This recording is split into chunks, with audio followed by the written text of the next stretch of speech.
Welcome to the Elite Podcast Network, home of the #1 independent wrestling coverage, available on iTunes, Stitcher, blogtalk Radio, and wherever you get your podcasts from. Follow us on Twitter at Elite Podcast Net and join the revolution now.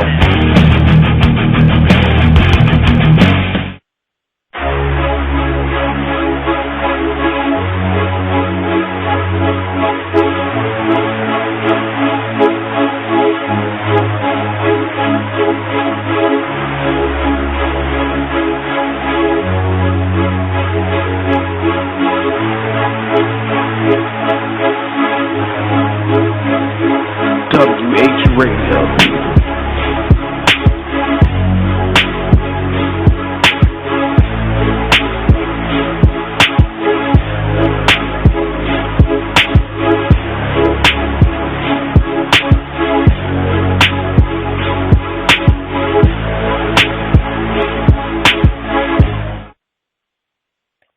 Welcome back to Wrestlingheads Radio. It's me, Oscar. I got Mr. Tom with me. What's going on, Tom?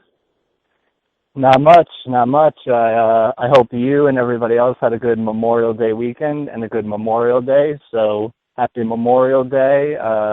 Of course, this is a day that we remember, everyone that's fallen, defended for our freedom, and the ones that are fighting. So happy Memorial Day. And, I hope everyone had a good weekend and didn't drink too much. Oscar? You know me, I like to drink a lot, so I got some Steve Austin in me for Oscar. And not only that, for our listeners, had a good Memorial Day. I hope you had a good time watching Raw, what just happened. But we could talk about Raw a little bit later. We have a special guest here tonight. This person will be at AWS this Saturday in Southgate, California. You should go out there and check it out. And not only that, there's a lot of talents and women out there like Cheerleader, Melissa, Hudson, Envy, and Ruby Reyes, and the list keeps going on and on. Ladies and gentlemen, I bring to you Nicole Savoy. How you doing? Nicole, you there? Hold on a second. I got a little sound issue. Hold on. Oh, I got it. Okay, Nicole, you there? Yeah, I'm here. Did you guys? Hi. Thanks sorry, we had a little sound issue just a second ago, but thanks for joining us tonight. But anyways, just to let our listeners know, if you have any questions for Nicole, you always can always tweet us at Wrestlingheads, or you can give us a call at 347-945-5566. If you have any questions for Nicole Savoy, and please be respectful, please. Nicole, before we talk about like AWS or stuff you have coming up, I'd like to know like your background. Like, how did it all started? Like, what did you start training, and like how did you get into business? Well, first, my love for pro wrestling actually started with my sister. I have her to blame for why I'm here now. She was actually the wrestling fan way before I was. Me and my brothers actually used to tease her for watching it, and then just one day out of the blue, I was watching Raw with her, and I was like, oh wait, women do this too? Oh, this is pretty cool. Let me sit down and watch it, and then it's been pretty much a journey from then. So, but I originally started in 2008. I was supposed to train under two guys. One is MPT and the other one was Rick Luxury. And then I found my way to Mike Modest. And then from there, I actually moved out to Virginia and trained at the Gilbert School before it converted over. Oh, okay. And then I came back to California and trained under Oliver John at the SWF Wrestling Academy here in Sacramento. And now I'm at SPW. So. Yeah, definitely. Who did you like? As when you started to become a fan, like who did you look up to? Right around that time, I forgot who was the women's champion then. I think it was Ivory or Jacqueline. One of the two had the women's belt. Attitude era stuff, right? Yeah. So that was when I came in and started watching it, and I've actually I was a huge fan of theirs, and I've also became like a fan of Trish Stratus. I've watched her from when she first started to where all the way up until she retired, and it was just really nice to see someone who worked really hard and got to where they are now, where they're known as like the greatest diva of all time. Yeah, definitely. You know what's funny? I was watching the old Raw and SmackDown episodes at that time during the Attitude Era on the WWE Network just the other day, and then all the language they used to speak, the women, like I remember I think it was a SmackDown when I guess Ivory and Tori, not Tori Wilson, but Tori, I don't know if you remember, she was with DX and had a relationship with Kane. Yeah. She, I guess Ivory called her out. Tori was running to the ring, and then I guess while she was running the ring, I remember she used to say like, oh yeah, you like that smoking sausage from Kane? And I was like, oh my God, people used to say shit like that back in those days, and I was like, wow. But back in those days, I didn't know what the hell that means, smoking sausage. I was like, what, 11 at that time? So, I mean, now from that, then when you got older and you see all the chair shots in their heads, and I'm like, wow, that was like kind of crazy stuff back in those days. But anyways, I'm gonna pass it to Tom. Go ahead, Tom. Yeah, obviously, I think one of the most notable promotions that people know you for is from Shimmer, and in the past year, you've gone against some of the best women on the independent scene, like Heidi Lovelace, Mia Yim. You've gone against all these different talented ladies. How has working in Shimmer been? Because they've been known as kind of the epicenter of women's wrestling on the independent scene. Well, right when I moved back here to California and was training with Oliver John, it was a goal of mine to make it to Shimmer. And when I did, the feeling it was beyond belief to be in a locker room with like that type of talent. I mean, these girls are completely just like amazing, and it's also a little intimidating too, because here you are, you're not really known, and you're in a locker room with these girls who everybody knows about, and no one's really seen you wrestle, so you kind of have to rely on your own work to hang in there and hang with the best. And hopefully I've been doing that. I feel like I have been, but I mean, it's definitely been awesome. I would have to agree, because, you just look at the talent that you've been going against. Like I said, you even got a victory over Mia Yim back in April at a Shimmer 75, I believe it was. But when you're going against her and Lufisto and Heidi Lovelace, obviously I think people see something in you. When you look at Shimmer, people obviously know it's women's wrestling. But when you look at it, people appreciate it for the talent that's going on in the ring. They're not looking at what the girls look like, or, if they have a certain body type or whatever. They look at it from an in-ring perspective. Is that something that you admire about the promotion and the fans? I do. It's great, to see that. I mean, the fans there, I mean, they really, really get into it, and they really get into it, and they really love the wrestling aspect of it. I mean, it's definitely like amazing to work there, versus everywhere else. I enjoy working everywhere else too, but it's just like at that level, it's nice to see that people get into, your work, your wrestling, So. Definitely. And, while we're still on the subject of Shimmer, do you personally hope that maybe some younger, female fans, some young girls get into Shimmer somehow, acquire viewing it somehow on the internet or whatever, someone introduces it, and they kind of see you and they see all these different women that are putting on great matches, and that's what they aspire to, as opposed to what we kind of see on television, where it's more about the look instead of the athleticism? Well, I mean, the girls on TV are very talented too. It's just they really, I guess what everyone's complaint has been is that they haven't really been afforded time to showcase what they can do. I mean, I know that they're very talented and they can, do more. But as far as like younger girls go, I mean, especially like when I was younger and stuff, I mean, how I found, wrestling beyond TV was I did go to the internet, and I mean, I found like women like Sarah Del Rey and cheerleader Melissa, and it was just like my mind was blown from there. And that's like, they, were part of the reason why I really, truly wanted to, find a school and get into pro wrestling, I mean, I don't deny that the women on TV don't have talent. It's just how they're perceived, and I think that's been the complaint of a lot of fans is how they're booked and how we're supposed to perceive them. But I think a lot of the older adults kind of know the talent that those ladies have. But definitely, I can see where you're coming from as well. All right, Oscar, I'm gonna throw it on right back to you, man. All right.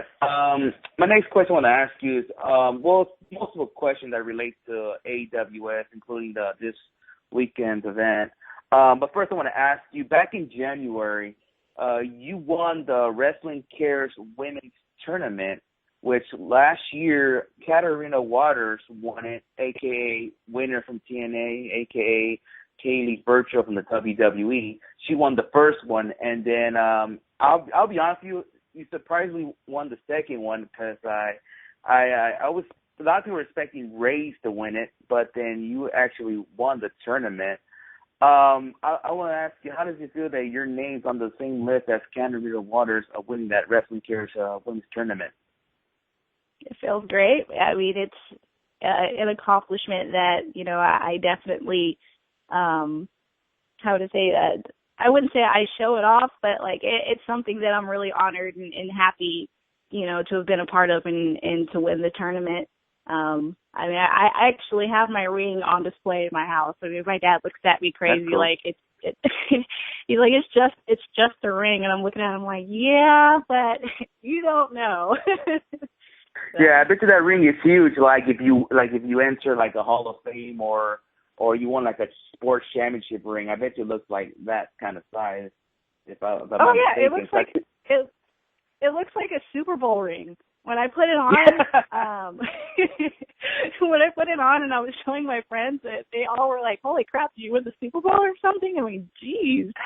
I mean, it's actually bigger than my state championship ring that I won from track. It's like it's 10 times bigger. So. Yeah, all right, cool. And I want to ask you: have you ever been around where like you won something, but fans didn't expect, maybe from your like you said, from your past accomplishment? But have you ever been like I said earlier, you were not expecting to win the whole thing? Like Race was the favorite, but then you actually won the whole thing. Have you ever been like the underdog, like you felt like being the underdog going in there, or did you felt that from the fans when you were going in? I did. I actually read the comments going into that tournament, and a lot of people were expecting Rays to win. Yeah. But I have no problem being the underdog, though. I mean, it's a lot. It's motivation for me just to get it even more. Yeah, and I remember I actually talked to Ray that the week before that show. She was another podcast show, and the guys asked me to come out because I'm from California, and then I know her better, so they asked me to come in and help them out because I knew Ray. So like, okay. So I remember I was talking to Ray, and I remember I was telling her that Vegas had a little bet going on, and whoever wins the tournament, I'll put money on her. But she was out in the first round, so that was a big shocker. But it's cool that you won the whole thing. I know that night you did have a lot of respect for the fans, even if the fans did not know who you were. You got their respect because of how you performed in the ring that night, and you put out a good show. So that's you made our money's worth for that show. So I just want to tell you that. I'm sorry that you lost your bet. Hey, I didn't bet. I said if there's a Vegas bet going on, I will put my money on Vegas, but I didn't lose any money. I did not lose any money, so I'm all good. All right. But it's all good. It's all good. But another question I'd like to ask you about AWS this weekend. You're going to be part of the Ladies Night in AWS, which I'm planning to go, and a friend of mine, Skitch, which he will be joining us a little bit. We're planning to go this weekend up there. You're going against Laura James. I've seen her around. I never seen her like wrestle in person, but this is my first time seeing her. What you know about her? What you know about her? Like, I mean, I know she's just maybe you could say she's like a rookie, but I know she's been training. I want to say she's trained with Rikishi and Gabriel's school. What's that school called again? What Rusev just came from. Knox Pro. I think she came from that school. What you know about her, your opponent for this weekend? Well, I know that she's definitely got an aggressive side from the matches that I've seen of her, and I know that she's pretty strong too. So I'm expecting a lot of power this weekend. All right, cool. Well, I'm going to be there, and my homie Skitch is going to be there too. So we're planning to be there this weekend and check out the show. So yeah, hopefully we'll get to meet you out there. You know. Of course, you just come and say hi, high five. I give high fives and hugs too. So. All right. I'll say hi. I'm not shy. I won't be like, oh hi, then I'll leave. I'm not those kind of people. But I'm gonna put you on hold for a second because I got Mr. Skitch on joining us. What's going on, Skitch? Hey, what's going on, guys? How you doing, Nicole? What's going on? Hello. I'm sorry for being late. Just got off of work. But yeah, I'm gonna just go ahead and jump into it. And I actually heard Oscar talking about the Wrestling Cares tournament. To be honest with you, at first I wasn't familiar with your work, but after I'm a big fan of yours. You kind of remind me of the girl version of Kyle O'Reilly. You're very technical in the ring. I love everything that you got going, and I'm looking forward to seeing the show coming this weekend with you and Laura. That should be a pretty good match. But my first question is, can you tell us how you started with pro wrestling? Like how I started doing pro wrestling? Yeah, I'm not sure what the guys actually already. I already asked her already. I already asked her about that. Well, like I've mentioned earlier, I mean, I've basically made my way back to the West Coast and trained under Oliver John at SWF, and now I'm here at Supreme Pro Wrestling and training with awesome guys like WHRADIO and Sir Samurai and Scoot Robinson, and it's nice to learn a lot of things from those guys. And then I mean also I've had the honor of working with Tim for one training session and learning a little bit of catch wrestling too. So right, because with your style, is there certain things that you study on? Do you study any MMA things or like that? Certain guys do? Because your style is kind of to me, watching Kyle O'Reilly, it's you're the girl version of Kyle O'Reilly from what I saw at that tournament. I outside of training, I have a lot of friends that are in the MMA world. I actually go and train at the Gracie School. There's a Ralph Gracie School here in Sacramento in the Natomas area. And then I also have friends who are college wrestling coaches, so I go and I train under them too. So that's really where my influence is just the grappling aspect and the throws. Right. Do you watch guys like Kyle O'Reilly and study their moves and maybe use them yourself? I'm pretty sure. Well, I mean, I've watched Kyle O'Reilly, but as far as the men go, been like a huge Dean Malenko fan. And then I've also studied like William Regal. Always love watching Davey Richards wrestle in the ring. He's just really, really fun to watch, and it's just similar styles. And then go ahead, sorry. No, I was gonna say it's funny you mentioned Davey Richards because Kyle Riley looks up to Davey Richards. Basically, you know, they basically train together, and you look up to Davey, so it's kind of like a coincidence there. He's definitely one of the guys that I study a lot. And, on the women's side, I would say I study a lot of Kana matches. She's phenomenal and who I think is the best, you know, female wrestler in the world. Right. I'm gonna go ahead and pass the question. I'm not sure who wants to take the next question because since I'm just getting on the show, sorry for being late once again. But thanks, Tom. Yeah, it's Tom's turn now. Go ahead, Tom. Yeah.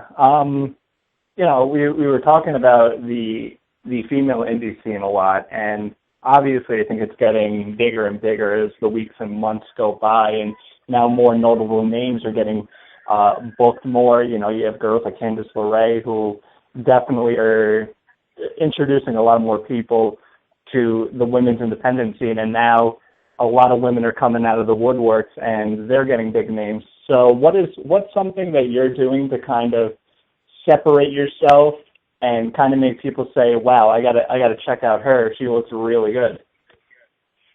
I would probably have to say my suplexes, for one, and then just the submissions and the rolling the transitions that I do in the ring. Like I'm a huge fan of submissions and suplexes, and I try to use as much as I can in my arsenal when I'm in my matches. So I'd like to say that probably sets me aside the fact that you know, like I can go out there and I can grapple, you know, but I can also, you know, fly when need be, and then do just like a tad bit of lucha. So. Yeah, I can see that, and you don't see many women throwing around suplexes too often, so I think that's definitely something that people will need to keep their eye on, so that's good. And, you know, looking back, Shimmer was one of the places where you got to actually wrestle some Joshis, like Yumi Oka. How much Joshi wrestling have you watched, and do you kind of take some stuff away from what they're doing? Because I think when people think of really great women's wrestlers, you go back to the All Japan Women's in the 90s, and people point to that and say that might have been the best women's wrestling period today. And I know some women that are wrestling right now take from that era. So are you familiar with Joshi wrestling? I am. It's really funny that you brought that up because a friend of mine and myself, we actually made an all-night affair of watching, they had like a Best of Joshi DVD, and it was like a 6-disc set, and it had like Aja Kong on it and Bull Nakano and Manami Toyota, and we just basically just spent the entire night just watching nothing but that. That's insane. And I think it's really crazy because not a lot of people today know how great some of those matches were and how great some of those wrestlers were. I know when, you know, Manami Toyota came to the States around 2010, 2011, people knew her because of what was going on in All Japan there. And I kind of like to think of what's going on in the independents now is kind of remnants of what was going on there, maybe not to the higher of extent and notoriety, but you definitely see it. Do you think that maybe now women's wrestlers just kind of pick and choose what they watch? They don't go out of their way to maybe study some Japanese women's wrestling. They kind of stick to what they know. I can't necessarily speak for other women wrestlers, but I know personally with me and my friends like Brittany Wonder, I mean, I know Ray's studies a lot of matches. You know, everything outside of the box, you know. Just, you know, for me and my friends, I know that we try to watch as much stuff as we can and get our hands on as much stuff as we can so that we can study it. And that, you know, like the women here, we're not comfortable with staying inside of our comfort zone, that we try to go outside of our comfort zone and wrestle. Yeah, I definitely would say I would admire that, because I think not just women, but a lot of men, I think they're kind of scared to go outside the box. So I definitely like that you kind of go outside of what you know and expand on that. And I think anybody that knows of the Joshis in the '90s is good on my book. All right, Oscar, I guess I'll throw it back to you now. All right. Nicole, I'd like to ask you, in general, like, something that hopefully you would like to do in the future, but of all the women or men you can choose, of the talent you haven't worked with, either in the WWE, TNA, or around the Indies, give me like 5 names that really like to work with and why. Well, ultimately, I would have to say my dream match would be versus Kana. Okay. I know I'm pretty sure a few listeners are probably like, because she's just that phenomenal. But yes, Kana.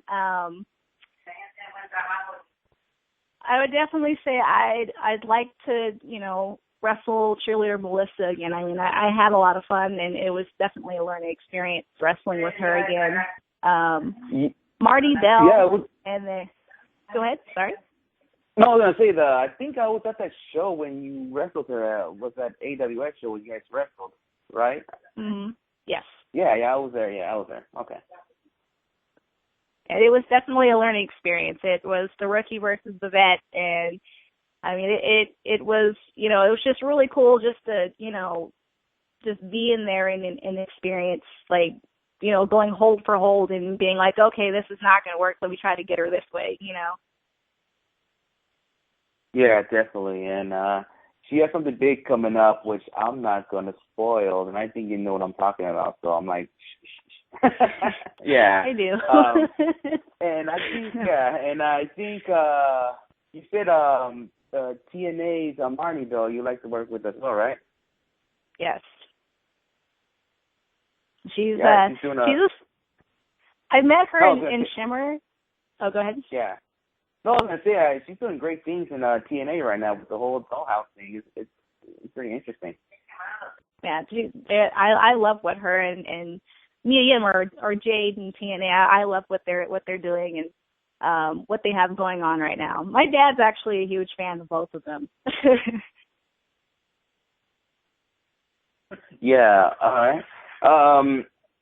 Yeah, like I said, the dollhouse thing is kind of like almost like watching the female version of the Wyatt family.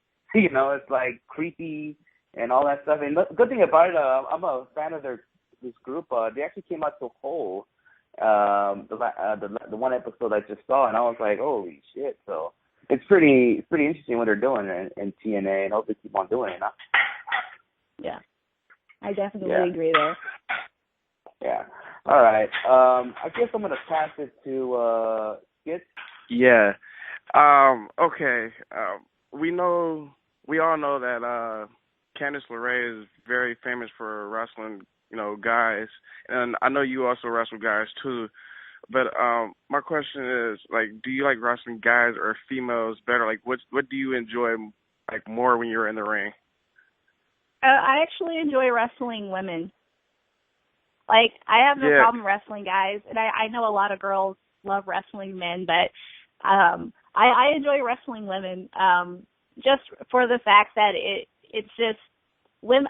In my opinion, women are a lot more competitive than men are, especially in wrestling, and it's just nice to get in the ring with a girl who wants to put on the best match she can, and is on the same thought process of you to put on a good match for everyone. So I actually have more fun wrestling girls.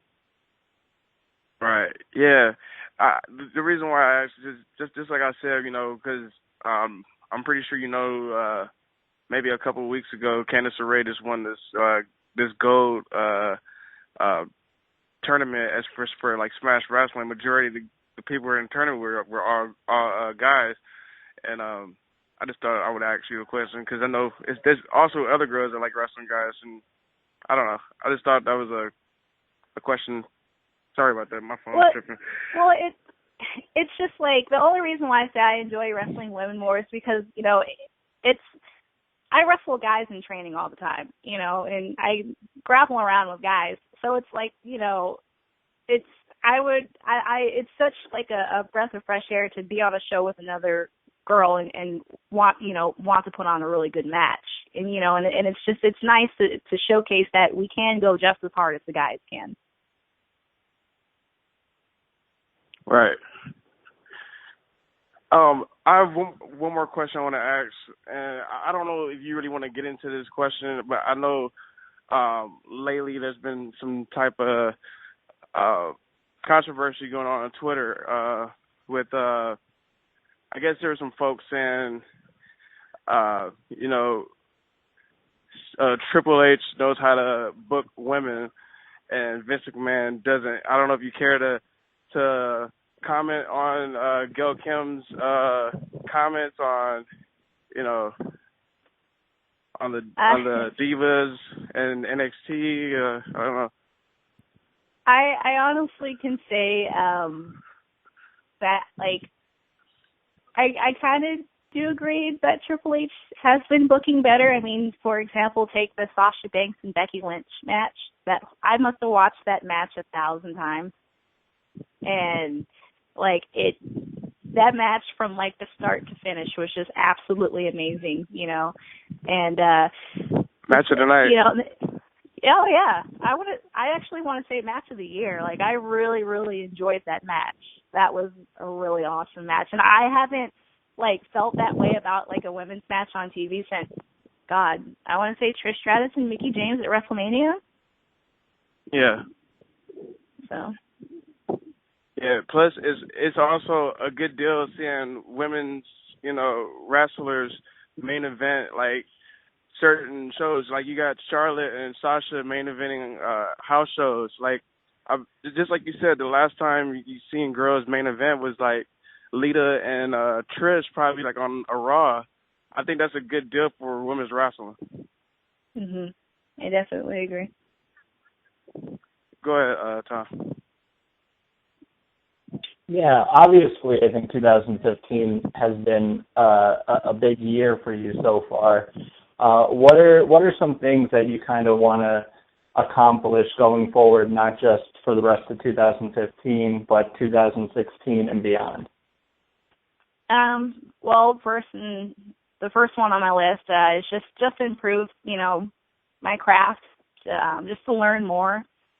And then secondly, hopefully become, you know, a women's champion. You know, I think that's like, you know, a goal for most women, you know, who are wrestling on, you know, the circuit is just to, you know, get in that light and be in a championship match, you know. And I know I have quite the ways to go before I get there, you know, especially at AWS. I know I still have a lot of dues to pay, but I don't care like what Bart says. goal. He needs to book you now. Bart needs to book you right now against the champ. I don't care.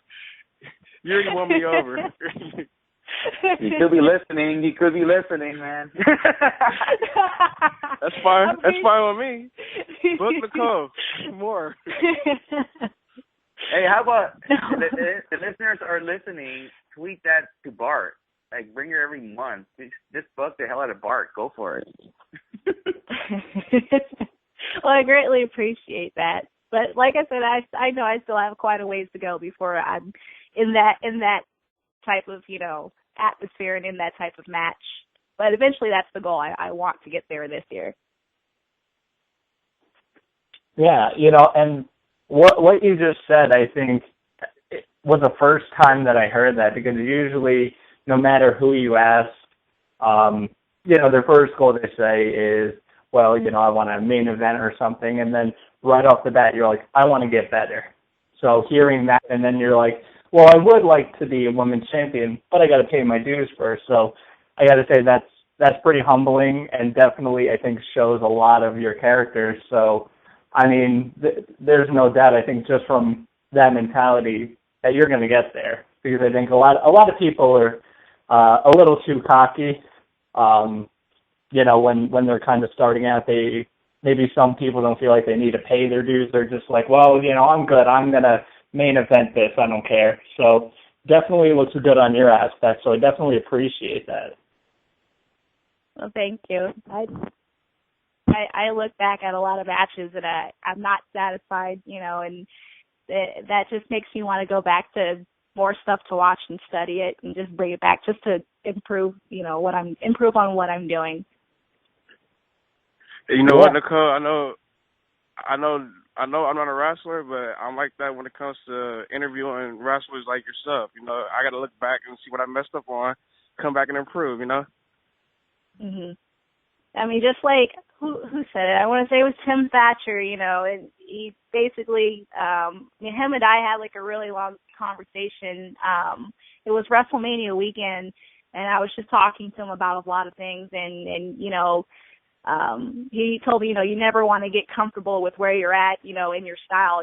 Keep your style, but improve on it. And it's always going to be peaks and valleys until, you get to where you go. But even when you get there, don't be satisfied with that. Keep going.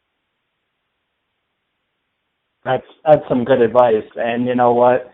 Like I said, we see what Timothy Thatcher was doing after WrestleMania weekend, after we saw all his matches. We can see that because both you and him are, becoming technical wizards. And it's definitely good to see. Even though I don't get to see a lot of you and Timothy Thatcher because you mainly wrestle on the West Coast, but when I do get to see you in Shimmer where it is available, I definitely try to go out of my way to see people that aren't maybe as well noticed. So I appreciate that. And like I said earlier, you have a win against me, Ian. Not many women can say that, so you deserve a title shot just for that. Well, thank you. I really appreciate that. That means a lot. Thank you. But Oscar, I think it's back on you, man. Yeah. Before I answer my next question, I want to let our listeners know if you have any questions to ask Nicole Savoy, you can always call in at 347-945-5567 or tweet us at Wrestlingheads. I know it's a 2-hour show, but we're not going to have her on for 2 hours. So if you have anything, you better do it now. My next question I'd like to ask you about women's wrestling. About like maybe 15 years ago, women in wrestling was more looked as like, maybe you can say eye candy in a way, but then now it's turned into like, holy shit, now we want to see women in matches. How do you think all that changed from sexual contact to we see today, like, okay, I can't wait to see a Sasha Banks versus Emma match. Instead of 15 years ago, we want to see Sable's ass or what she's going to be wearing tonight, How do you think all that changed from that, I know it's a funny thing, from that to what we see today? Is it because of business or timing? Like, what do you think of all that? How does all that change from the women's side of the wrestling business? I want to say timing, and then also too just the audience, the fans who are watching. They, it's nice to see that there are people out there that appreciate women who can wrestle. That they. I must have seen it like 1,000 times on Twitter where guys, all the time are tweeting like, oh, well, it's a women's match, bathroom break, And so it's nice. It sucks to see that, but it's true. Like, but like, it's nice that people are finally listening to the fans and wanting, to bring more female wrestlers, like, female wrestling, like wrestlers to the table and showcase. Because that's how what I saw. Like when I watched WWE pretty much my whole life. And then I got a little into women's wrestling in the mid-'90s when Medusa came, Alundra Blaze, and Bull Nakano came down, and then it all disappeared somehow because it just seems like they didn't care about women's wrestling until I got older. Attitude Era happened in my high school days, or I started freshman year pretty much, and then when you get to that part of your life, there's violence you want to see, and there was some sexual contact, and then at the time, me in high school, like, okay, this is cool, and then you had chicks wrestling each other, taking off their clothes off. At that time, I was like, I thought it was cool, you know. And you know, oh, go ahead. Sorry. No, you're gonna say something. It's really funny that you bring up that whole thing, because I remember when I was a little girl, my dad sat us all down and he was asking all of us, like, hey, you know, what do you want to be when you grow up? And I mean, like, my sister said something like a doctor, and my brother said something like he wanted to go, you know, to the military. And then I looked at him and I'm like, you know, I want to be a pro wrestler. And he just kind of looked at me, and, you know, WWE was on TV, and he looked, and it was right when, like, Trish Stratus was, like, apologizing to Vince McMahon, and he made her, like, get on all fours and strip down. I remember that. And so he's, like, so he's looking at that, and he's looking at me, and he's like, absolutely not. He's like, no, yeah, you're not going to subject yourself to that, no, you know. And then he would stick his head, you know, and you know, see what, you know, was going on as far as wrestling goes on TV. And, you know, he was like, God, like, you know, these girls are just eye candy, you know. But once I started, like, wrestling and showing them, like, that there are, you know, there are girls out there that can wrestle, I mean, it's been a completely different, like, you know, like, he's basically changed his opinion about, you know, women wrestlers. Like, he knows that, like, what he was used to seeing and what he sees now, like, there are girls that can actually wrestle, and he appreciates that more. And he's okay with it now. Yeah, definitely. Well, I have one more final question I want to ask you. So what is next? For your career? Like, what's the goals you'd like to accomplish? It's like, is it something like another country you want to wish you could perform, or is it maybe signing to one of the big companies like WWE or TNA? Is there something in your mind that you'd like to do next? I would like to go to Japan. I would like to go, you know, experience that, and just like I said earlier, just keep, you know, improving on what I'm doing. Yeah. All right. Well, Japan would be great. I hope to see you there. And all right. Well, that's my final question. I don't know if the other guys have one more question or anything. Yeah. I actually have two questions.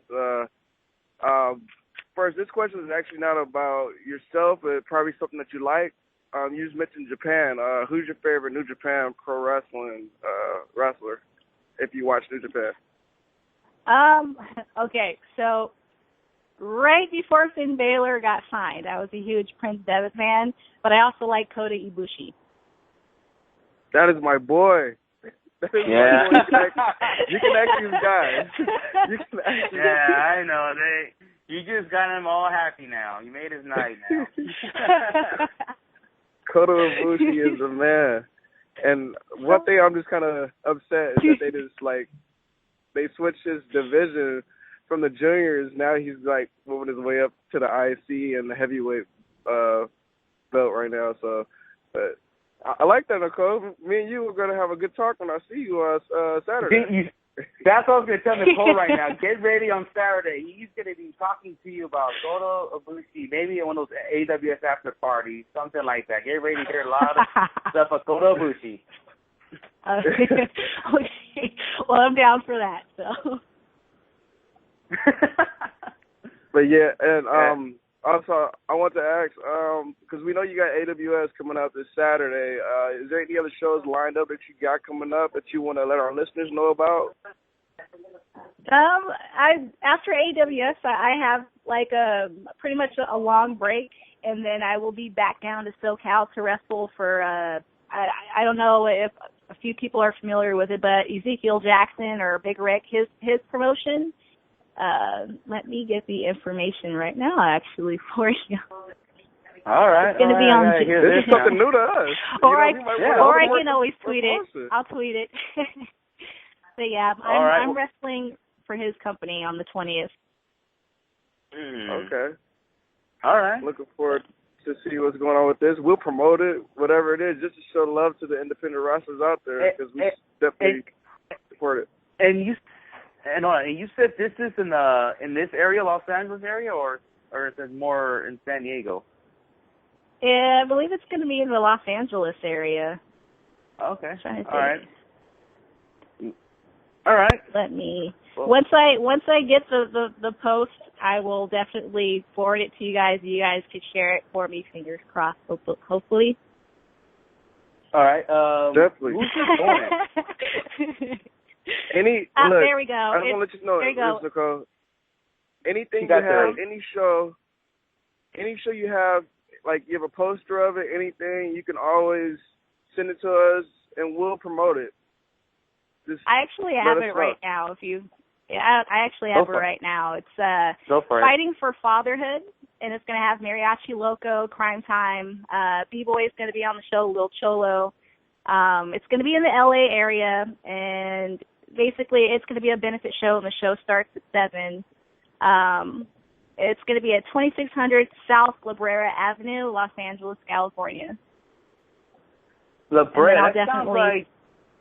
that sounds like either by Inglewood or Hollywood. It got to be in between. That's what it sounds like to me. All right. Well, I know where La Brea is. It's not far where I live, but I think I know where exactly the place is at, like the area where it is. But if I'm not mistaken, it's kind of near where Skits lives, if I'm not mistaken. So, it's kind of close. It definitely sounds close to me. Yeah. Yeah. So it sounds like something we should check out. Well, if anyone has any questions about it, sorry. No, go for it. If anyone has any questions about it, the website is newlifela.com, and they should have all the details. All right. Definitely. All right. To all the folks out there, make sure you go support all the wrestlers in the independents right now. They need it because they're busting their ass every night, weekend for us, and we enjoy it. So, and make sure you buy a T-shirt if they have them, whatever. Just give them your money because they deserve it. give us stuff. It's funny that I had just said that because I bought like 3 T-shirts this past weekend at PWG. So I bought a Ricochet T-shirt, Biff Music, and Roddy Strong. They probably don't need it, but I support those guys anyways. But I'm gonna go pass the question on to Tom. Go ahead, Tom. Okay. Yeah, my last final question to end this all off, to all the people on the East Coast, or maybe who are not familiar with Shimmer, who have never seen it, who are not able to go out to the West Coast and see you at AWS, what is one match that people can watch that you're most proud of, or you think that people should watch that kind of defines who you are? Well, I know that Inspire Pro and VIP Wrestling down in Texas had released 3 DVDs, and it has my match with Athena on both of them. So that is probably one of the matches I can say that I'm very proud of, just to face someone as athletic and talented as her and hold my own. So I can say I'm definitely proud of that match.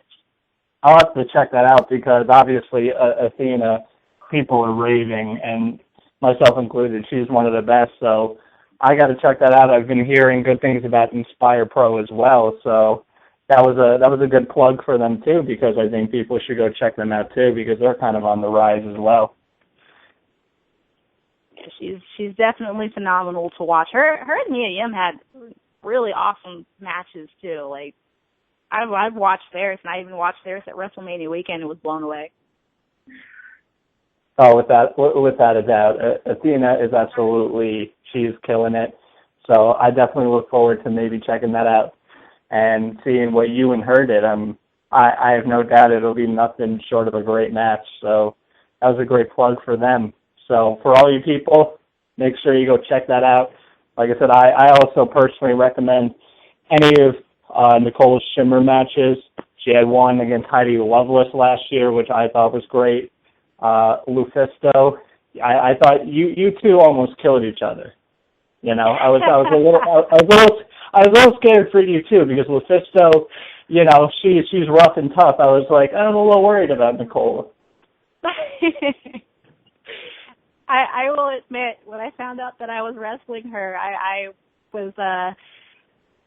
definitely could say that I was like, wow, I hope I really survive this. No, but she's really nice. I definitely love talking to her, and she from the times that I've been, able to hang out with her and stuff, she's definitely given me really good advice.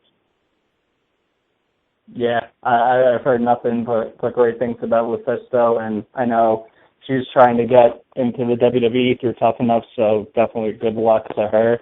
But like I said, that was a great match, so if you people haven't seen it, go check out Shimmer. Go check out Shimmer. They're a great promotion. They definitely need the support. Great women throughout the whole thing. So that's a personal recommendation. But Oscar, I think it's back to you. Well, I don't have any questions left, but I'd like to say thanks for Nicole Savoy to join us on the show. Before we let you go, do you have any plugs you'd like to give out for listeners, like a Twitter or anything? Yes, my Twitter is twitter.com/Nikki M. Savo. It's the same name for Instagram, and then for my Facebook, it's basically /Nikki Messiah spelled with 2 Ks. All right, definitely. All right, well, Nicole, thank you for joining us tonight. And me and Skits are going to see. Yeah, me and Skits are going to see you on Saturday. I'm going to be hoping for another Pokemon moment. If anybody from the one of those AWS shows knows what I'm talking about. And get ready for Skits with all Kota Ibushi things going on coming up. So. Oh yeah, Kota Ibushi. All right, I will definitely make sure that I, watch more Kota Ibushi matches too outside of that. That way, if you bring it up, I'll know what you're talking about outside of NJPW. Make sure you watch the one with Nakamura if you haven't. I have. I've seen that one. That one was awesome. Oh, yeah. Anything he does is awesome, just about. All right. Well, I guess we'll see you Saturday at AWS. So yes, and also too, if you could just remind listeners that seats are limited at AWS, and that if they want to get their seat, they have to pre-order it. Yeah, definitely. Yeah, you want your seat, pre-order it, and let's fit up the place for all these women. Let's just show these women the support, not like how some people be like, okay, perhaps in break. No, let's just sit down, watch the whole show, and you can use the restroom later. Just support these women, Yes, all right. please. All right. Well, thank you guys for having me on here. All right, Nicole. All right. See you Saturday. All right. We'll see you Saturday. All right. Thank you, guys. All right. All right, ladies and gentlemen, that was Nicole Savoy. Yeah, that was pretty cool, actually. She was pretty nice lady there. Definitely. Shout out to Nicole Savoy. Definitely enjoyed it. I know I came in late, but it was definitely fun to get a couple questions in there. Some of them were off top of the dome. Didn't really have nothing written down, but shout out to Jenny and shout out to Jerry. They're actually listening. Yeah, shout out to them, and we'll see them this weekend as well. All right, we'll take a little commercial break, and when we come back, I guess we'll talk some Raw. I know kids haven't seen it, but we'll talk some Raw. We'll talk some PWG, and something else we can come up with. All right, well, we'll be right back. What's up? This is the phenomenal AJ Styles down here in LA, kicking it with the PWG, busting my tail. Freaking great tournament. The bowler tournament is freaking amazing. Anyway, the fact of the matter is, everybody and anybody needs to listen to Wrestlingheads podcast. Hello, pro wrestling fans. This is pro wrestler Brian Kendrick. Thank you for listening to Wrestlingheads. All you have to do is believe! Yes, he did it. Oh, my God. Oscar did it. That's not me. I did it. Yes, I did. I did it because we did saw Raw tonight. Yeah, we did saw Raw tonight. Go ahead. If y'all gonna talk Raw, I might just hang up right now. Let's go watch Raw. How about this? Let's talk with PWG, then we talk Raw. We want to do that? That's fine. But We can't really go. I mean, we could do that because I'll tell you this: Raw wasn't as good tonight as it's been in the past couple. I will say that there was some okay stuff, but I mean, don't waste. You're going to waste 3 hours of your life. Don't do it. That's why you get DVR. I didn't want to say it was terrible, but it was not great in the last few weeks. But yeah. But let's talk some PWG then before we talk Raw. Dude. Then Can I start by putting over Team Tremendous? Yes. Yeah. Didn't I tell you they're dope? They are already. They are. Team Tremendous is so highly underrated. When everyone mentions the good tag teams on the indie scene, it seems like people leave out Team Tremendous. They are so fucking talented, and I'm glad they got to PWG. It's crazy. It's crazy. See, you guys don't know what it's like being out here on the East Coast, or for the people in the Midwest, or for the people that didn't get to go to the show. We sit in front of our computers waiting for the DVD trailer. That is what PWG has become, where everyone's just like, come on, Excalibur, Super Dragon, release the trailer. Let's go. I can't wait. I need to see the trailer, and I was there. I want to see the trailer, and I was there. It's crazy. By the way, for everyone who's listening, I know some people get anal about this. There's probably going to be spoilers about PWG. So if you don't want to hear it, for your own sake, you can turn it off. I wouldn't recommend turning off Wrestlingheads Radio, but if you're anal about spoilers. This is not a spoiler because we already spoiled it on fucking Twitter. Yeah. So, I think there's some people who could be listening who are like, I didn't see it on Twitter, so I'm okay. Yeah. Well, basically, let's just talk about it if people don't care. They really want to start PWG story. But I can tell you this, though. Not once, not twice, but 3 times the PWG Tag Team Champions change hands. First, the team I actually picked to win it all, the World Series Tag Team, they lost the tag belt to the Monster Mafia. And then when Monster Mafia went to the next round, they lost to the Beaver Let's not Boys. forget, they had a little help from Roddy Strong. And after they lost, thank you, Roddy. Yeah. But to go back to Roddy, hold on. Why do you think that was the reason? Why did Roddy cost him the tag? Like, he's a fucking champ. He can do what he wants. But there's got to be a reason to, like, is it possible we'll see a Roderick Strong Joey Ryan match the next PWG event? I would not. see that happening. I would not be surprised. People were mentioned either it's going to lead to one of 3 things. Either we're going to see a Roderick Strong Joey Ryan match, and that's it.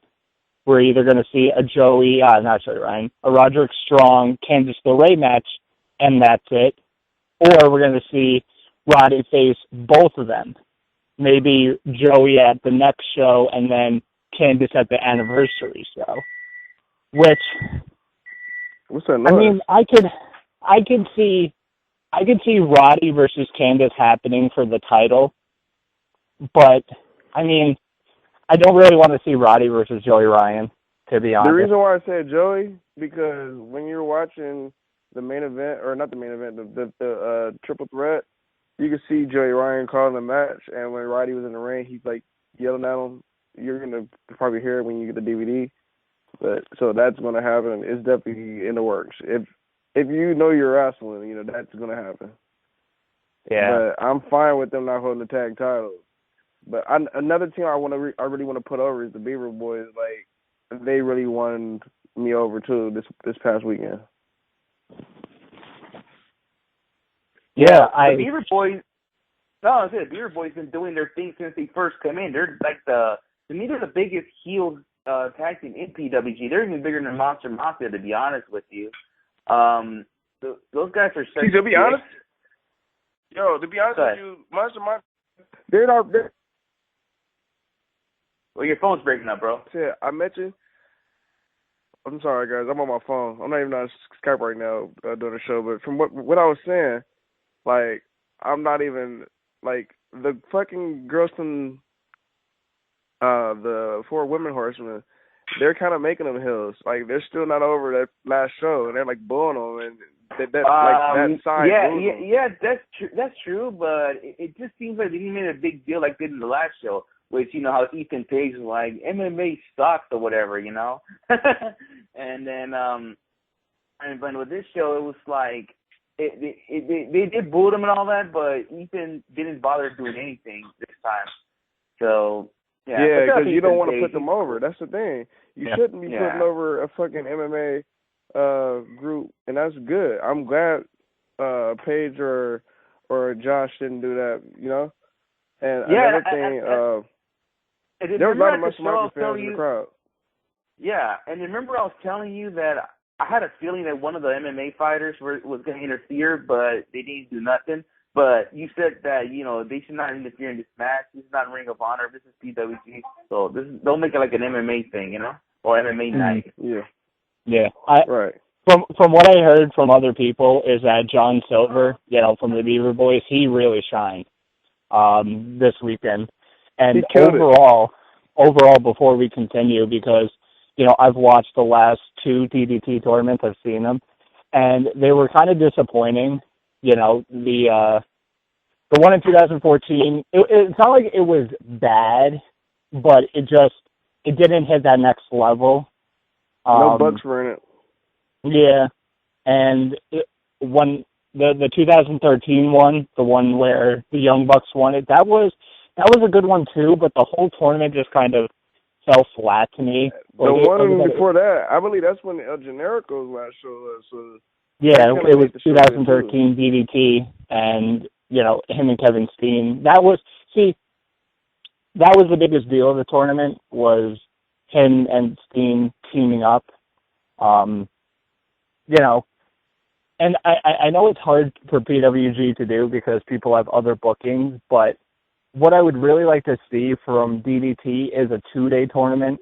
You know, now that Bola is most likely going to be 3 days from now on, I would like to see DDT become 2 days, because I feel like we'd get better matches, because, you know, you have guys going out there and doing, you know, 2, 3, 4 matches, and it's tough to do. It's tough to have a great match after being so tired. And, you know, some matches you're taking it easy. So I feel like a 2-day tournament would help that. And, you know, you can get more teams in there too. You can kind of expand on the tournament. Yeah, and another thing, I felt like this show, the show ended way too late in a way. But yeah, like, it's almost 1 o'clock in the morning at my time, or something like that. It almost finished around that time. So yeah, all those tag matches. Let's not forget.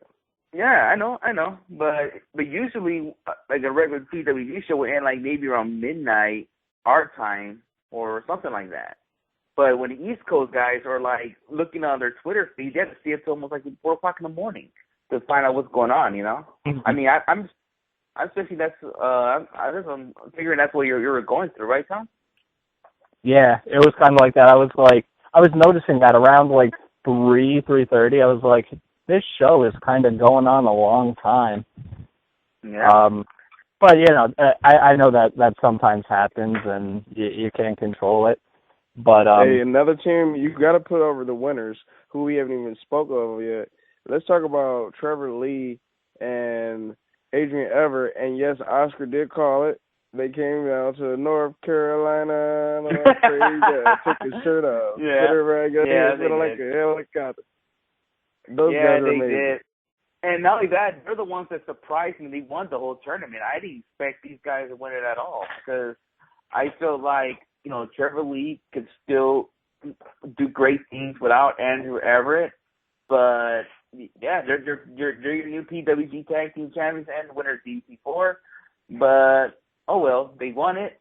What can I say? I mean, I cannot say, oh, what the fuck, or anything like that. I'm pissed off about it, but it just came to a surprise that they ended up winning the whole tournament. Yeah, Hey, it was. all I gotta say, Go ahead. I was gonna say these guys work well together and they put on good matches. Let's talk about that match when they tagged up and going against Matt Sydal and Bailey. So basically, you're pairing up Bailey and Trevor Lee again. You know, now you're adding Andrew Everett in the match. You know, with Matt Sydal. All you gotta say is, wow, all four of those guys are ridiculously nice in the ring. Like, bro. All I have to say, wait till you guys see the fucking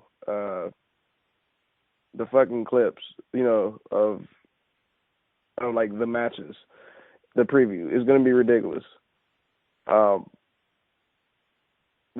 Trevor Lee and Mike Bailey did another spot like they did, you know, on the last one. It's gonna be nuts. That's all I have to say. And Ricochet and Rich Swann did good too as a tag team. Also, I mean, of course, they're the Inner City Machine Guns, so they work well all the time. So it was nice seeing them do work together too. Yeah, I was really surprised to see that Trevor Lee and Andrew Everett won it.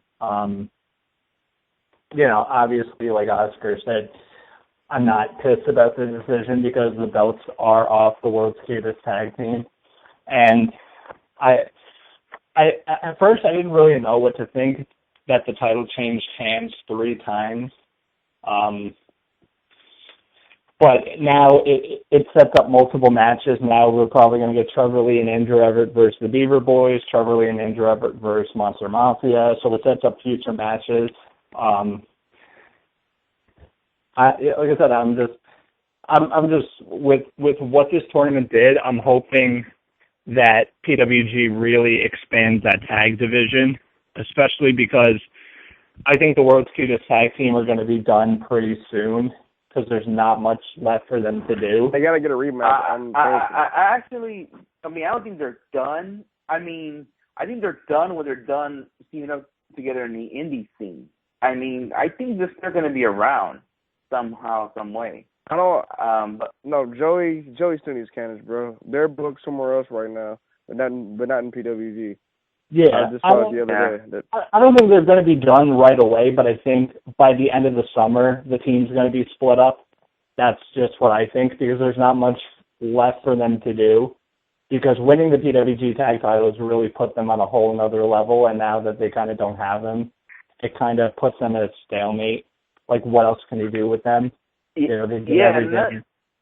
And you know what's funny about Joey Ryan? I picture him as the John Cena of PWG. I mean, the crowd don't like him at all.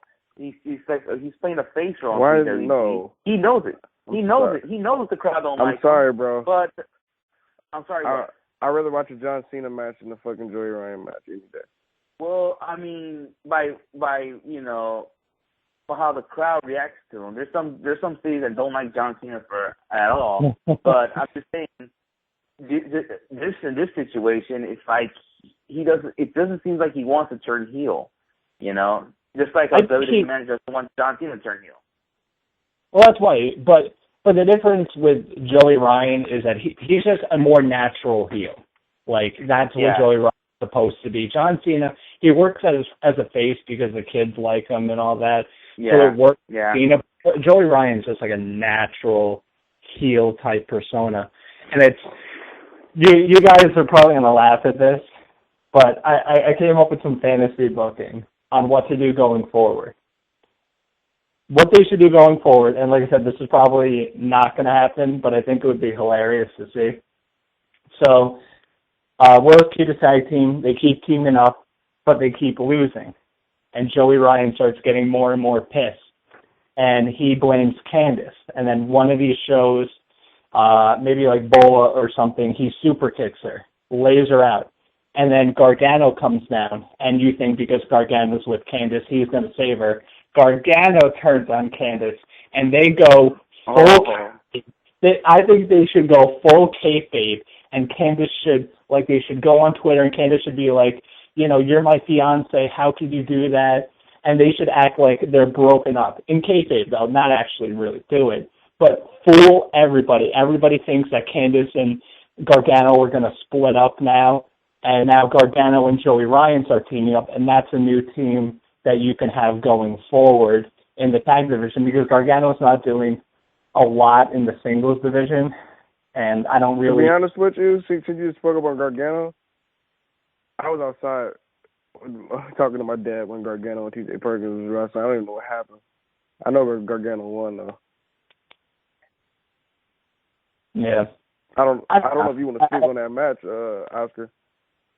It was all right. It was an all right match. It wasn't like the best match I've seen. It wasn't. I want to say it was. How can I say? I didn't want to say it sucked, but it just the crowd was really into it that much, And that's why I think.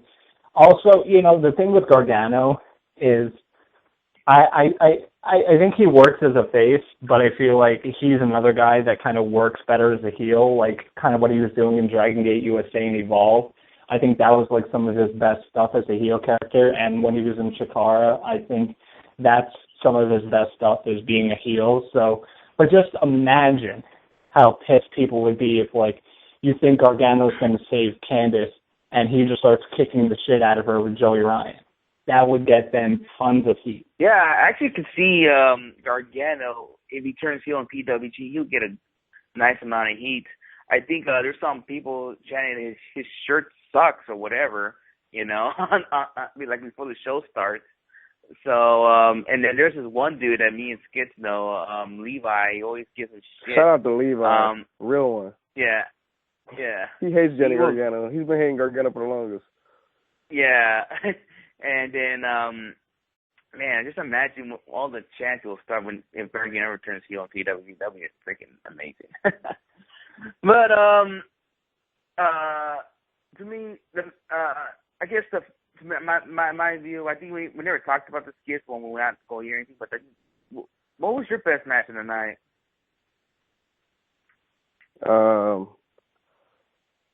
Andrew Everett and Trevor Lee against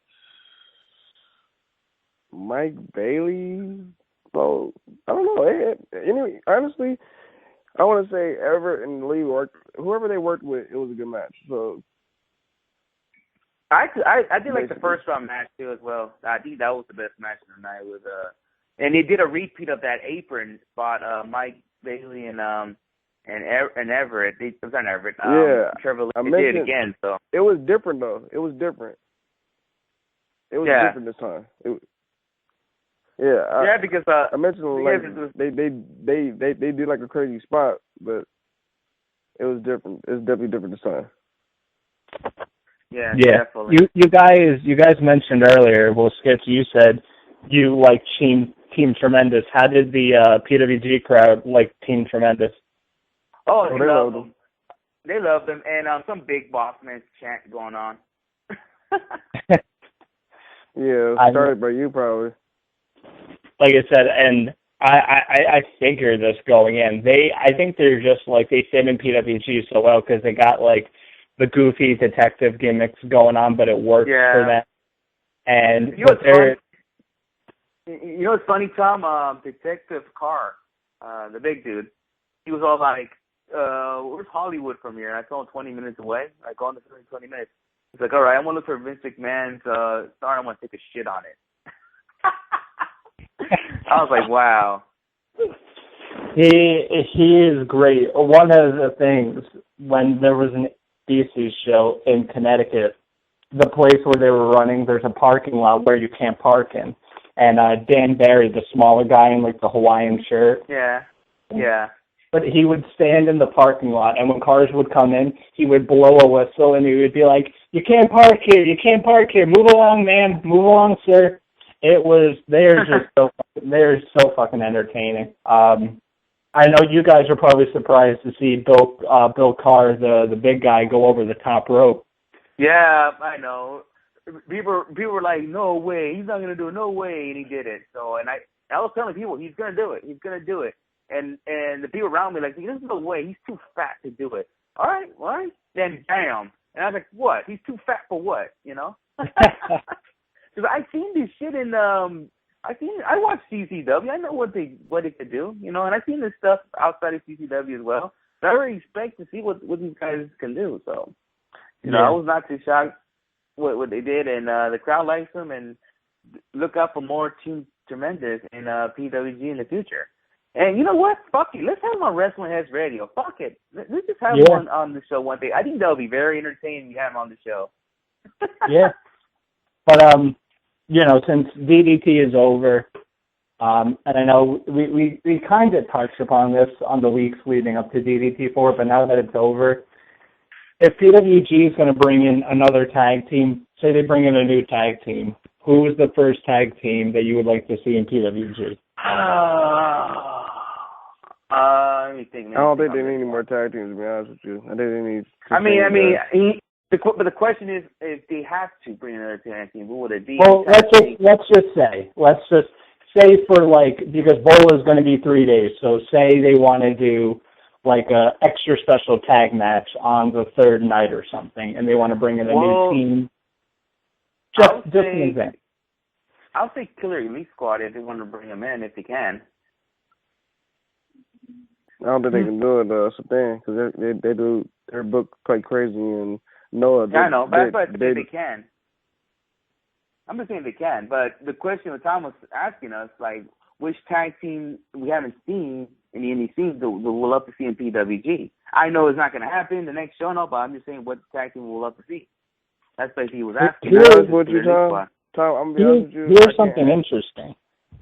Now that there's a new tag team, now that we're going to mention this again at the end of the show, but Thursday's guest, JT Dunn, now that he's kind of with Chris Hero, would you like to see JT Dunn come over to PWG and team with Chris Hero?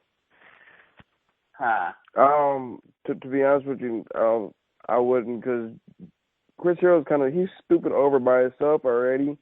They're not going to pair him up with nobody. He's already stupid over already at PWG. Like, it's ridiculous right now. Like, it's good for him. For some reason, I love JT, but I just don't see him in PWG anytime soon either.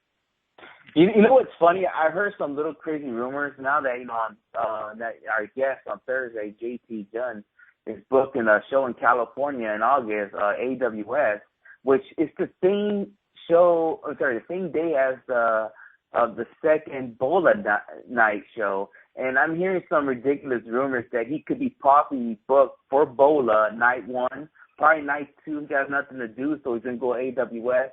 Then maybe night 3 he'll do something. So he's now heavily rumored that he'll be at Bola now, JT Dunn, which I don't know if that's... Where are you hearing these rumors at? You know why? No, I saw some Twitter 2 weeks, and I was like, okay, whatever. So I was like, okay, maybe it's going to be a Bola because it's the same weekend, so who knows? Of course, people are going to be talking because if JT Dunn is going to be in California the same weekend as Bola, and Bola has not yet announced their tournament yet, maybe they're going to be saying, okay, possibly it's possible that JT Dunn is going to be at Bola, but who knows? I'd probably say I doubt it because I think you know why, yes, but who knows?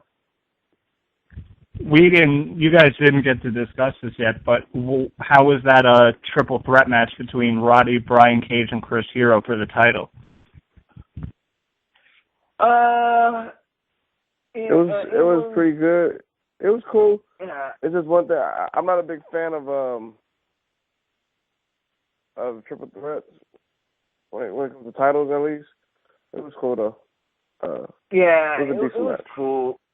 Yeah, it was just decent. It was going into a match doesn't seem like Roderick Strong was being threatened. To be honest with you, it didn't look like a point where Chris Hero looked like he could walk out of the title with Brian Cage would, but it didn't make it like if somehow Roderick is gonna lose the title.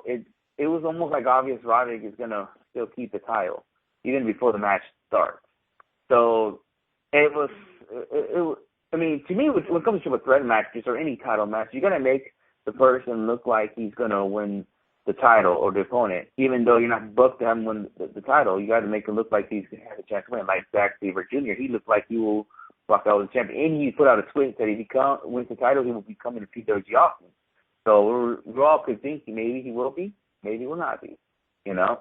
So unfortunately he didn't, but you still have that feel that Zack Sabre Jr. could walk out with the championship. In this match, it didn't have that feel. You just know that Roderick Strong is going to walk out as champion somehow, some way. So, well, we'll see what happens next show. Let's just see the match that Skids don't want to see if Roderick Strong and Grady Ryan will get on in the next show, or Candice LeRae. We'll see.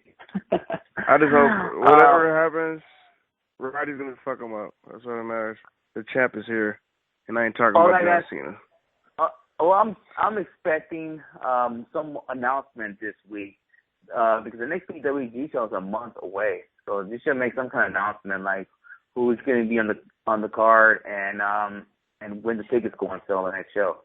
So they got to make an announcement pretty soon.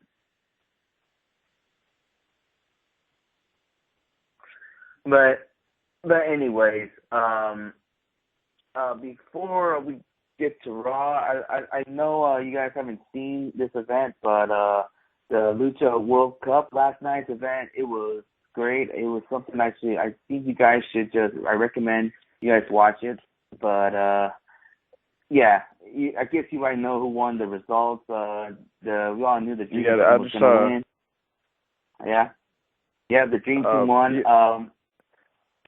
What are you gonna say? No, it's funny you mentioned that.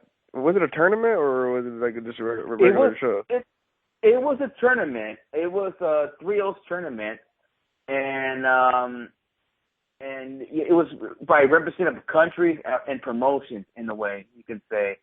And then the Dream Team won the whole thing. They made it to the finals against Team TNA / Lucha Underground, which they were represented by United States and Team. I thought it was Team ROH / Lucha Underground. No, they won third place.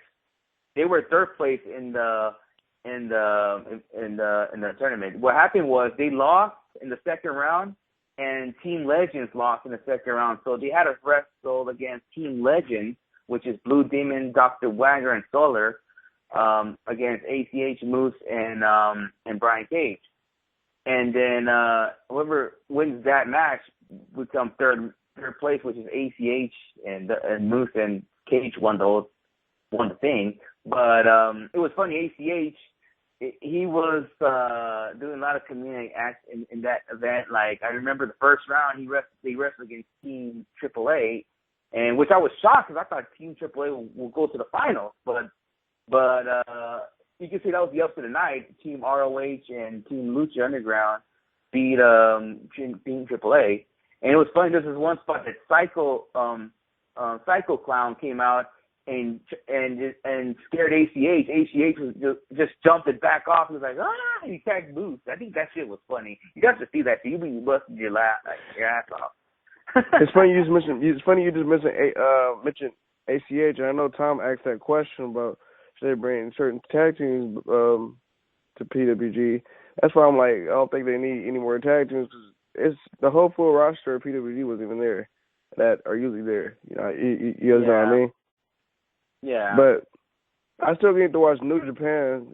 I'm still in the middle of some matches, so I'm still trying to catch up. So, but I saw the second night. It was more like a house show type thing. But Best of Super Juniors. The tournament's not over. It's still going to go on the next few weeks. But yeah, the match I enjoyed at that show was who was it? It was Nick Jackson against Tiger Mask. Wrestled again? Yeah, Tiger Mask. The one you thought that I think you tweeted out the upset of the night or something like that. That was just like the second match too. Well, I enjoyed that match. Yeah. I'm pretty sure you guys got to talk Raw. I'm going to get off since you guys better talk Raw. And I'll be back on Thursday, I believe so. Yeah, I just hope the Dodgers don't play. I'm already knowing they don't play. All right. Well, I guess we'll let you go. And I guess we'll take another commercial break, and I guess when we come back, we'll really, really talk about Raw on this. Hold on. Do you mind if I pick this commercial? If you don't mind, sir? Go for it. Go for it. All right. I'll be right back. These legends. This is King Ricochet, and you're listening to Wrestlingheads Radio. This is the Juice JT Dunn, and you're listening to Wrestlingheads Radio. Yes, you bastard. Oh, shucky, ducky, quack, quack.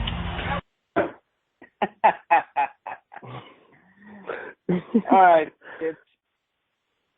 All right, you gotta talk Raw. I'm gonna go watch Raw. Peace. All right, take care. Hey, follow me on Twitter, people, at WHRADIO. Peace. All right, that was sketch right there. He's gonna watch Raw, which me and you said, Tom, wasn't really all that. It wasn't that the best Raw we've seen in the last 2 weeks, but fortunately there was some good and bad. Raw started off like every Raw, like I tweeted earlier. You know, the Authority coming out like always in the beginning, right? And basically what they're trying to do all night was try to prevent Dean Ambrose to sign the contract.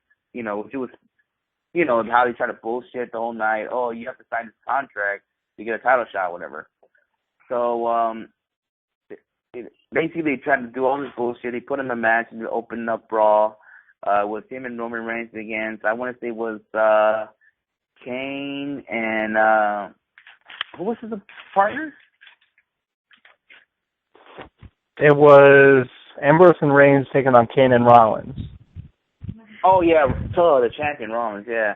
Because I forgot, I remember it was like another Shield reunion type thing, which I believe Ambrose and Reigns won. And then let me fast forward to the later on, like what happened in the middle of Raw. Ambrose basically was backstage with Renee, and then I guess J&J just came on and almost try to make basically trying to piss him off. So they had a little brawl going on, which Dean Ambrose accidentally hit the cameraman, and then that's what pretty much ended the shuffle. Then later on, they were backstage, or you can say the Authority's office, and then Dean Ambrose was right there, and then later on, the camera guy who got accidentally got struck by Dean Ambrose, he was at the backstage with Triple H and them, and then I guess Triple H asked the guy if he's the guy who struck them, and I guess he was trying to make it say like it was an accident, but it looks like they might have tried to set him up something to say he did strike me, and then the police arrested Dean Ambrose, which I tweeted Stone Cold Dean, and then they put him in the van, and he was sent to jail. So basically, the Authority tried to plan all that for Dean Ambrose to sign the contract, so he won't wrestle Seth Rollins this Sunday Elimination Chamber event. Big shout out to Will Ferrara for playing the cameraman. I was so shocked. I couldn't see it when Ambrose attacked him. You couldn't see it, but when he came backstage, I was like, "Is that Will fucking Ferrara? Holy shit, that's awesome!" That was him. You know, because WWE always uses indie talents if they're local, so. That was just cool to see, but it was funny, everybody on my Twitter was like, is that Will Ferrara? And somebody actually tweeted out that Will Ferrara, who works for ROH, helped out Seth Rollins, who's a former ROH champion, to take down Dean Ambrose, who worked for CZW. ROH for CZW war continues. I thought that was funny. Yeah, definitely. Yeah, that was funny right there. And it's not the only Ring of Honor guy that he's kind of like TV Jacobs when he was in Ring of Honor. Red Titus did something backstage with him at one point. Artie Evans, remember Artie Evans, did something too. So he won't be the last. You never know who'll come out next. So yeah. All right. The reason why I played that Bo Lee thing earlier today because it was announced that the Elimination Chamber Bo Dallas would be going against Neville, and then Neville had a match with who the fuck did he beat? Oh, it was Stardust, right? It was Stardust. Yeah, it was Stardust because before that match, he got into it with the actor who played the Arrow from that CW show, The Arrow from the DC Comics. He got in with the actor. The actor tried to do that like just so fucking thing, like move his head in front of his face, like he was ready to fight. And I was like, holy shit! 'Cause I do watch The Arrow. I'm a big comic book fan, so I was like, holy shit! And I was all happy to see The Arrow, and he actually met Sting. There's a video out there when he met Sting a few weeks ago. So that got me a little excited. Then Neville came out and beat Stardust, and the Stardust losing streak continues. But then the whole knee thing is still a problem for Neville. Then that's when Bo Dallas attacked Neville. But Tom, I want to ask you a question. What do you think of this match they made for the Chamber match between Neville and Bo Dallas? I mean, I think it should be okay. I'm not expecting too much. It's kind of cool seeing their NXT rivalry come to the main roster. So that's the only real reason I like this feud. But it's just giving Neville something to do in the meantime, and it's good to see Bo Dallas being used. Yeah, you know what's smart with WWE, what they're doing is that now they're getting more subscribers on the network. I guess what they're doing is they're basically made this feud for the subscribers to look up like past NXT stuff because they know NXT is like red hot right now. So not only they got NXT, you can watch NXT every week. You can also look at their past stuff, and you can look back with the whole feud that Bo Dallas had between him and Neville during the NXT time, and also the first live event, NXT Arrivals, that ladder match. So they could look all that up, for the new subscribers, and bring up history. So I'm glad he mentioned NXT because before in the past they never would like if the whole NXT career didn't mean anything, but now they did. I mean, I think it's a plus for both WWE and NXT. So I think it's a good thing, Yeah. Also, I'm trying to see there. The New Day won from a freaking 3-on-10 handicap match. But it's funny that, it was in Long Island. They didn't mention about the Islanders moved to the Barclays Center. And then they also, I'm trying to think, because I believe it was the last WWE event that's going to be held in the Nassau Coliseum, which I think is getting torn down, if I'm not mistaken, Tom. I think you know more of the story because you're from New York, so I think they're tearing down the arena now, if I'm not mistaken. I believe so. Nassau Coliseum has been falling down for a while now. It's an old building. Yeah. I had heard, I don't know exactly if they're tearing it down or like tearing it down completely and building it back up from scratch. I'm not sure about the whole thing because I don't know. It's a weird scenario. Like I said, I don't know if they're just kind of going to rebuild it from scratch there or what. But yeah, Nassau Coliseum's been, holding wrestling since, the 70s. A lot of big events have happened there. So, yeah, it was I've never been to Nassau Coliseum because I've heard that it can be shit sometimes. Okay. But,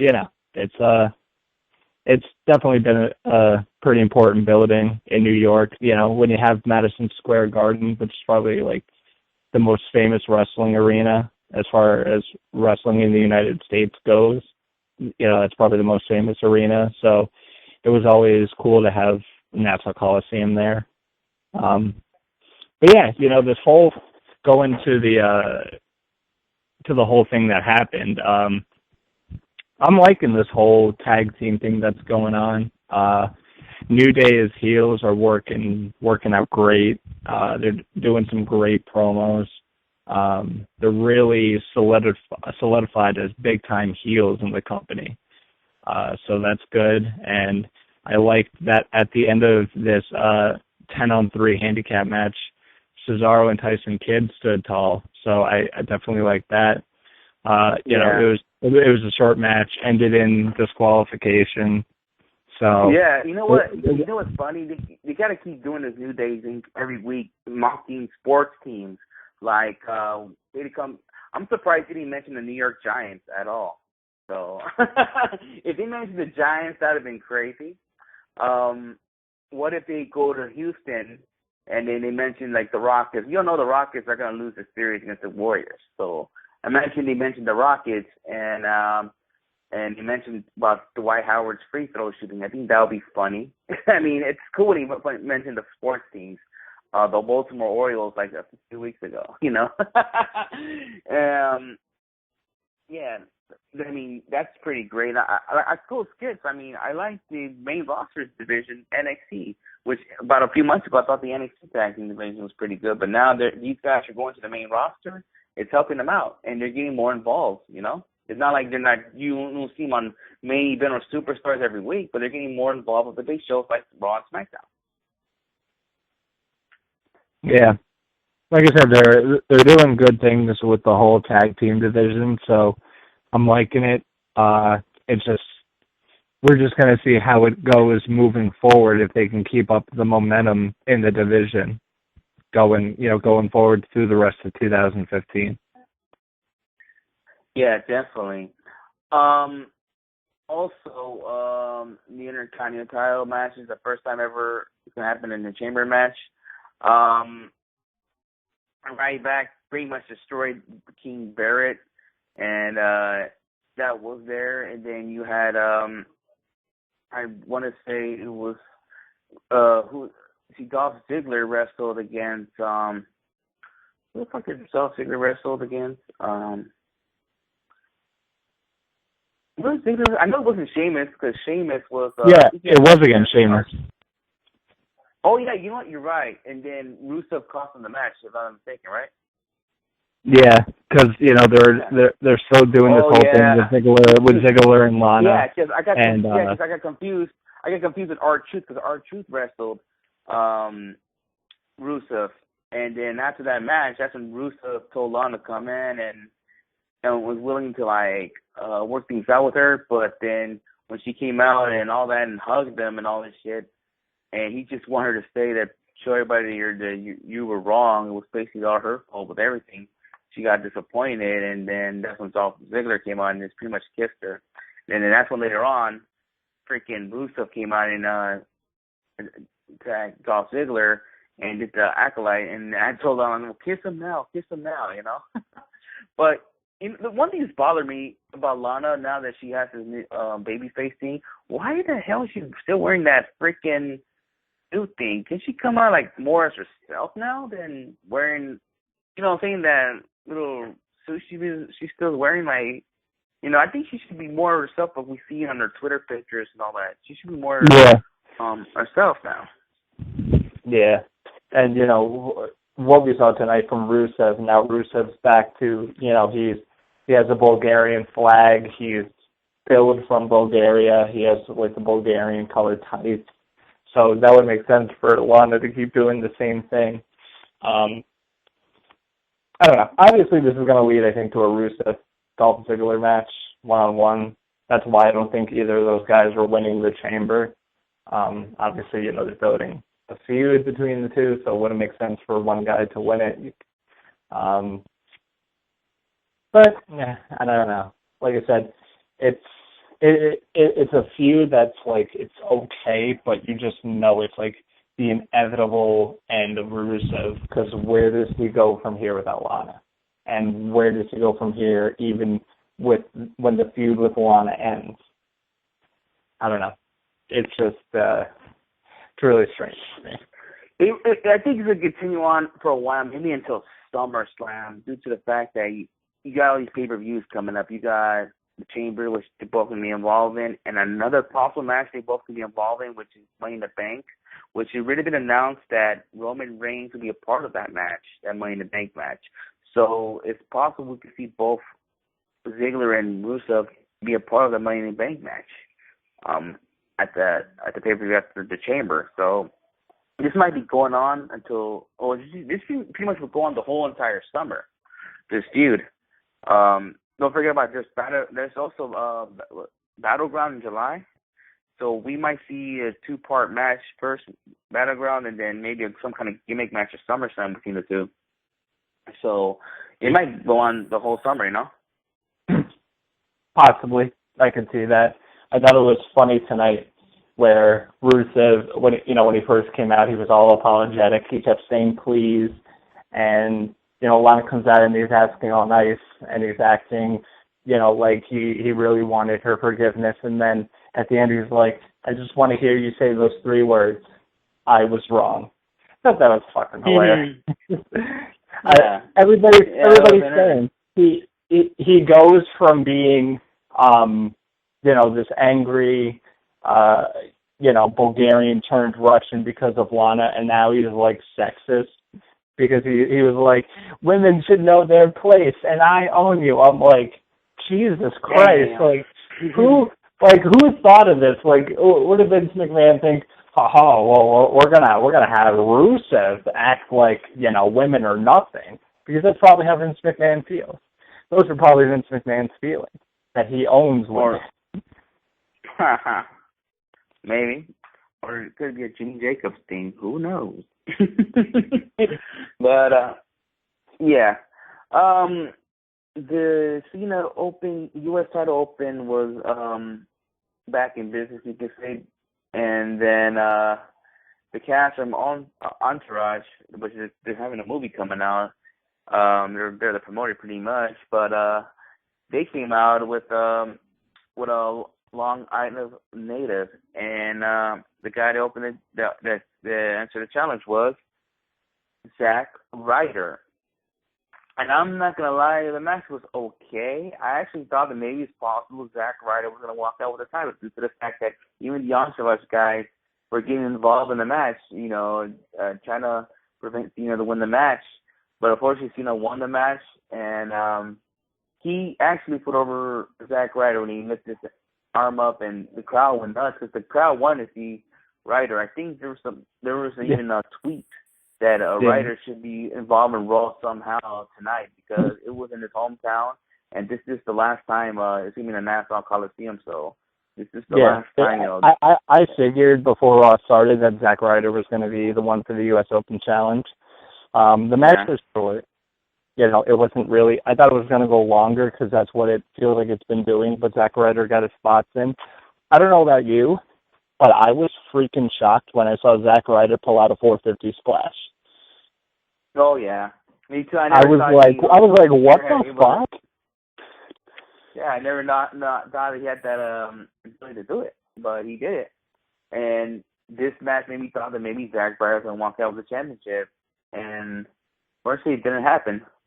But then after that match, Mr. Kevin Owens came out, and then once again attacked Cena, and he has a new shirt. In the front says Fight Owens Fight, in the back says KO. But he came out and did what he did last week. Did what's his new move called? The something with a B. Pop-up power bomb. That's what they call it. Pop-up what? Pop-up power bomb. That's all they call it. Pop-up power bomb? Yeah, it's just a pop-up power bomb. Pop-up power bomb. Okay. Pop-up power bomb, and did it again. Step on the U.S. title. Remember, he's Canadian, so he came out and did what he must did last week, and he's ready for John Cena this weekend in the Chamber. So, well, not in the Chamber, but in the Chamber pay-per-view, he's going to wrestle against John Cena, champion versus champion. No title on the line there, so get ready. It's crazy Sunday to think about that Kevin Owens is going to be facing John Cena on a WWE pay-per-view while he's still in NXT. Who thought of that? But before he signed WWE, I never thought we'll ever see this match at all. Yeah. I came on the show It's not. about a year ago, and I said, hell no, he ain't coming to WWE. And look, he's in. It's wild. And, you know, I don't want to get off the raw topic too much because I know we have to finish up and we don't have a lot of time. But obviously, one of the big news stories coming out of today is that Ring of Honor announced that Samoa Joe is going to be working the Aftershock Tour June 21st, I believe, the day after the Best in the World. I believe so, the taping after the Best in the World. People are going nuts because Samoa Joe appeared in NXT, and now he's appearing on the Indies. It's not an exclusive contract. He's an independent contractor. He's going wherever he wants. It is absolutely mind-blowing. Yeah, but the question is he going to be doing Indies until there's a certain time he's going to stop, or he will be continuing doing the Indies while he's still in WWE and while he's still in the contract? Because the latest I see, he got up to Northeast Wrestling in August, and that's like the latest he got. But till now, before August, he can pretty much do anything he wants. I mean, I'm still having my hopes for Bola. You just imagine a WWE guy in a PWG ring. I know it's something that's revolutionary. That a guy that is in WWE is working the Indies, and I don't think that it was just obviously it wasn't a one and done deal with NXT. I think it's whatever pans out. Maybe they're still talking contracts. If Samoa Joe goes to the main roster, I don't believe he'll keep doing Indies because I don't think he can. But I mean, just for right now, this is something revolutionary. It's something that we really haven't seen before. It's wild. It's crazy. It's something we thought we would never see. And what about guys who big names that never had a chance in WWE? Can we see guys like AJ Styles or The Addiction get this kind of contract down the road?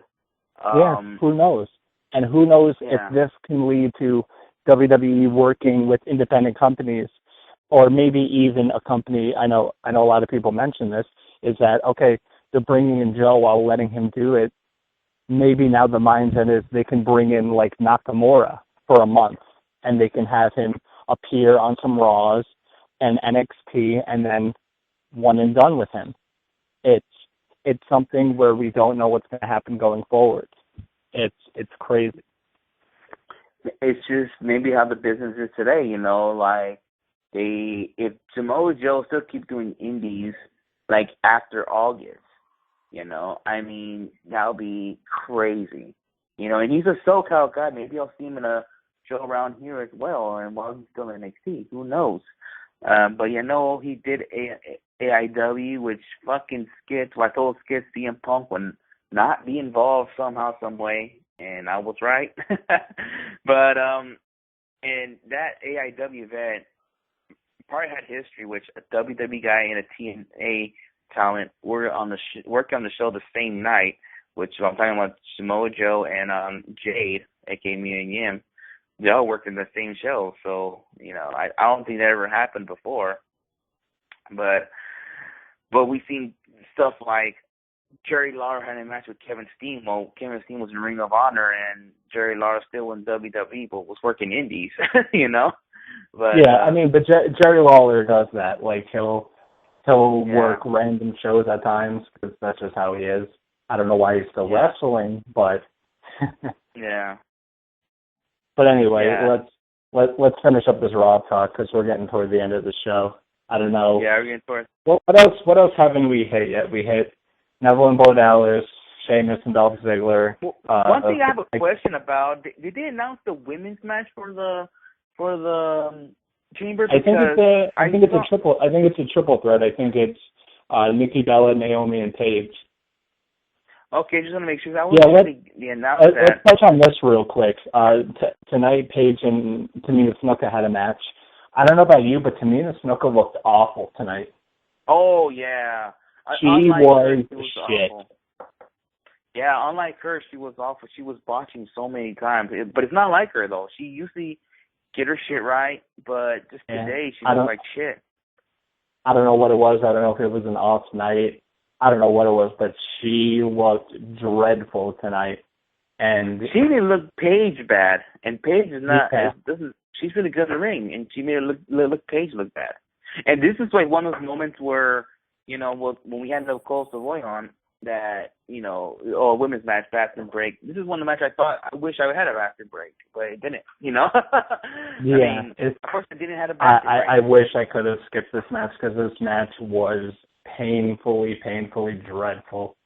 Oh my God. I'm hoping the women's match on Sunday isn't this bad. I don't think it would be. As long as all three of the women have their shit together, it should be fine. But it was painful to watch. Yeah, definitely.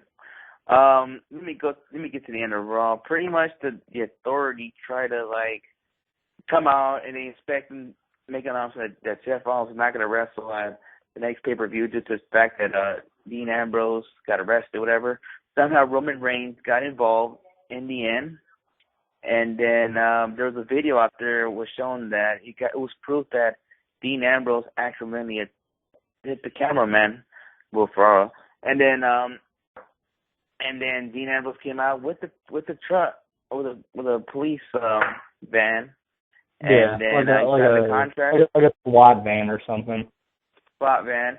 Bust out some Stone Cold shit, almost. Not Stone Cold thing, but it's not like he drove the van to the freaking inside the ringside, and then he's doing crazy stuff like Austin did with The Rock or Vince McMahon back in those days. But yeah, he basically got in, raised hell like what Stone Cold would do, and he signed the contract. So it's official: Dean Ambrose, Seth Rollins at Elimination Chamber, which is going to happen this Sunday. You guys should check it out. I think it's going to be another good match. Because those two always have good matches. Even on Raw, it's SmackDown getting busting good matches. I'm expecting to see another one between those two. Yeah, I think it'll be. I think it'll be a good match. You know, the ending of Raw, it was fine, but it was predictable. And see that I talk about it all the time, and we talk about it all the time here on the show.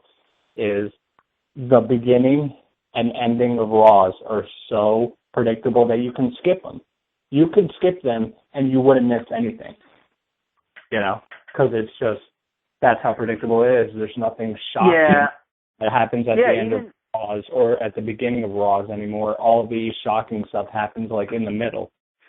Yeah, and even on those Cena Open Challenge, people were hoping to see either a Samoa Joe or Finn Balor, but, you know, I guess they've been, you know, having too many NXT guys coming out. They're just saying, nah, let's just get Zack Ryder in there because it's his hometown. I mean, that was pretty much obvious.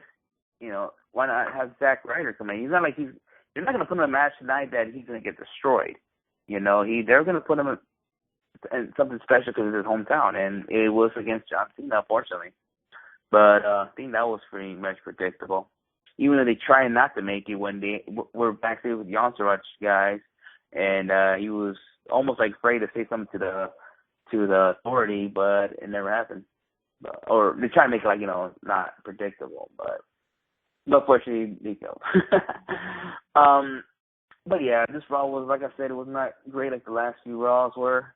But you guys are gonna have to wait for more NXT guys to challenge John Cena's title, because maybe we'll see a Samoa Joe or Finn Balor down the road. We'll see. All right. We're almost at the end of the show. All I can say that coming up, Ring of Honor already announced 2 of their matches.